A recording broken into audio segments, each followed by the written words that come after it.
Hello and welcome back to another video. Today going to be going over all you need to know about Forza Horizon 5's Series 22 update with the theme of Upgrade Heroes, with the update out later today and with the new playlist beginning this Thursday as usual. So let's begin by getting straight into the important bit, the new playlist prize vehicles, before I go over some of the other details of this update, including 2 new story modes, sort of, and a new paid car pack. Starting of course with the overall prize vehicles for the whole series. For 80 points overall you can win a Pagani Huayra BC, which isn't new and has been in the game since release, and for 160 points you can win the number 64 Nissan Z Formula Drift car, which is brand new to Forza. It's kind of a Formula Drift version of the new Nissan Z. Personally though, I find it quite uninteresting as we already have a ton of Formula Drift cars, but that is brand new, which is unusual to see as an overall prize. Moving on to summer, which starts on the 22nd of June. For 20 points you can win the AMG GT Black Series, which is brand new and it's been highly requested on the Forza feedback hubs, and I'm very much looking forward to that. I've been waiting for that to come to the game for a very long time. And for 40 points you can win the Lynk & Co 03 Plus, which is already in the game, having been added in a previous series. Then in autumn, which starts on the 29th of June, for 20 points you can win a GMC Cyclone, which is a high-performance pickup truck, but that is recycled from the previous title, Horizon 4, and has been seen in games before that, so that's not new, but it is new to Horizon 5. And for 40 points you can win the HDT Commodore, which I believe is already in the game. Then in winter, which starts on the 6th of July, for 20 points you can win the GMC Typhoon, which is like this Cyclone, but it's kind of a truck rather than an open pickup, and is also recycled from Horizon 4 and previous titles. So those are essentially the same vehicle and they're recycled, so yeah, it's not great, the playlist itself. And for 40 points in winter you can win the Singer Porsche, which is already in the game. And finally in spring, which starts on the 13th of July, for 20 points you can win the Mercedes SL65, which again is recycled from Horizon 4 and been seen in previous titles, but that car I do very much like. So it's great to see that finally return, but yeah, it's a little bit disappointing that most of the cars in the playlist are recycled. And the second prize vehicle in spring for 40 points is the Eagle Speedster, which is of course already in the game. This update is again highly focused on donut media, which means annoyingly the donut people are back and will apparently introduce each week's playlist again like they did before, which was very irritating because you couldn't stop them basically. But yeah, they are back. They're bringing more vehicles with them this time. Last time, of course, no cars were added, so that was part of what made it really disappointing.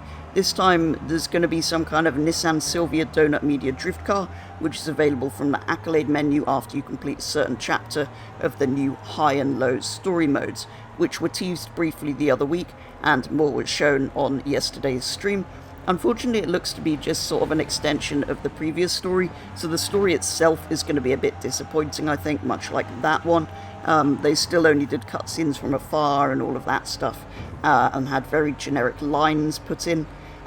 This time, though, we can actually drive the high and low cars, as well as that Nissan Silvia drift car, and win them for completing certain chapters in the relevant story mode, because high and low will be separate modes, effectively separate stories. So the high story will win you some of the high cars, and the low story will win you some of the low cars. So far I've only seen the 350Z, so it might just be the 2 of those, and the drift car, and there's a Transit Supersport van with a Donut Media livery as well. So I'm guessing those are the prizes for the story mode. So for anyone who doesn't know, which I didn't really before this, apparently a low car is what they call a car that they've bought and upgraded with cheap parts, and a high car is a car that they've bought and upgraded with expensive parts. So that's what those are, and we're going to have a couple of Nissans from that kind of series, as well as a Formula Drift Nissan and another special edition of the Transit van. So overall it's kind of like an extension of the first update, except this one is a huge improvement because it actually has the associated cars, although personally I'm not really very interested in those, but at least they're here, which was what was promised before and never came in the first update. As with the last Donut People update, this one brings the return of the test track. However, this time we can actually enter the test track at the Horizon circuit whenever we want, not just in their story mode. Apparently you can enter it with your whole convoy, and you can all upgrade your cars, test your cars, upgrade your cars some more, which really should speed up that process and be a lot of fun if you can do it with friends. But it means if you're fine-tuning your upgrades to try and make your car the best it can be, it's a lot quicker than exiting the garage driving around. It's just a much smoother process. And then when you've finished, you can of course save the changes to your car and check out of your basket and head out, and your car is all good to go. There are also a load of new wheels coming to the game, which will all actually be labelled as new, with a new overlay in the upgrade shop, which include a whole host of aerodisc style wheels and some more which they showed briefly on stream. In fact, there are going to be just over 20 in total apparently. And finally, last but not least, one of the main things that's coming, which is slightly controversial but quite interesting, is the paid car pack. So this will have 4 more brand new to Forza cars, and it's going to be called the Horizon Racing Car Pack. It will be a paid DLC available from June the 20th, which is today at the time of this upload, and will cost around £5 or $5 or 5 in whatever your currency is essentially. And like I say, it's not included with any version of the game, even if you have the Ultimate Edition. So anyone, if you want any of these cars, you will have to pay. Those cars are the brand new Lotus Emira, which I very much want to drive, so I think I'm going to have to get this. The Pagani Huayra R, which again, I'm very much looking forward to trying, so I think I will have to get hold of it. The Chris Fulsberg something or other Maniac, which is essentially a Nissan Altima with a GTR engine and touring car wide body, which sounds kind of cool, but not necessarily something I was after. And the Celine Sport Truck, which is some kind of big truck modified by Celine. They did also say these will be fast in their classes, which is slightly worrying. I hope it doesn't mean they will be the fastest, because that kind of makes it pay to win. But if they're decent but not overpowered, I suppose that's okay. But yeah, that's a slight worry. Overall, also, I'm not really sure how I feel about this pack. In one mind, I think it shouldn't be paid, especially as they've put recycled cars in the playlist, and then new cars in this. If all of the cars in the playlist were new, and this added more new cars as well, that would be okay, but I kind of feel like they've moved them out of the playlist, put recycled cars in there and charged for these. And when the Ultimate Edition costs so much these days, it probably should include everything. That's kind of the point of it. On the other hand, I do see the other side of the argument. Why shouldn't you pay for add-ons? They're making this content for us. It was a long time ago that we bought the game. They kind of need money to come in from somewhere, especially when Forza Motorsport isn't out. And they never promised that there would be free car packs post-launch. They promised 2 expansions, which we have already had, whatever your opinions on those are.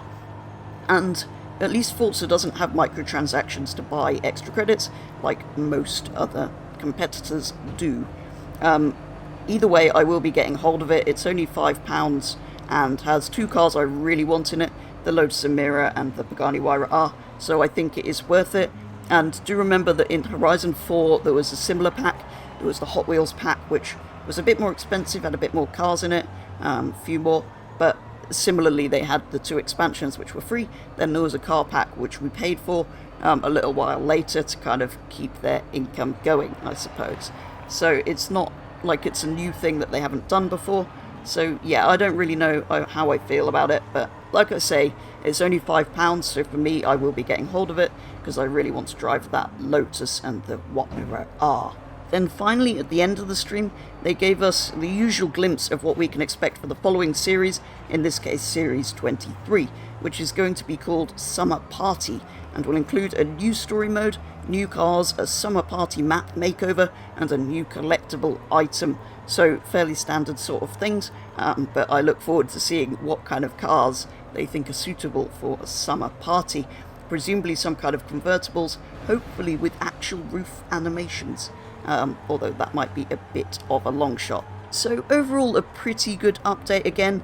It's great to see so many new cars, including the ones in the paid pack obviously, but having recycled ones in the playlist again and then moving some of the others to a paid pack, I'm not really sure about, but like I say, I see both sides of that. I just hope they aren't too high performing like they hinted they might be. I will of course be buying it anyway because of the 2 cars that I want, so watch out for videos on those very soon, in fact, because I'll probably be getting hold of it pretty much now. The story mode itself doesn't really interest me, but it's great to have new cars available as prizes, and the test track could be a better and faster way to upgrade cars and test them properly whilst modifying them. It should just speed up that process a bit. All in all, I think it's a decent update. I don't think it's quite as good as the last few, which had 4 brand new vehicles in the playlist, but there are new vehicles in the car pack, so if you can get past the paid element, there are kind of as many new vehicles in here, and at least the Donut Media story mode has related cars in it this time, whatever your opinions on Donut Media, which personally I'm not at all interested in. But yeah, overall it's not a bad one. The kind of free bit of the update, like I say, isn't as good as the last 2 or 3, but overall I think it's a pretty good one again. There's plenty of cars that I look forward to driving in the playlist and in that paid pack. Whatever your opinions on that are, do let me know what you think of that, by the way. But for now, for the details on the upcoming series, that is going to be all, so thank you very much for watching, and I will be back with the next video very soon.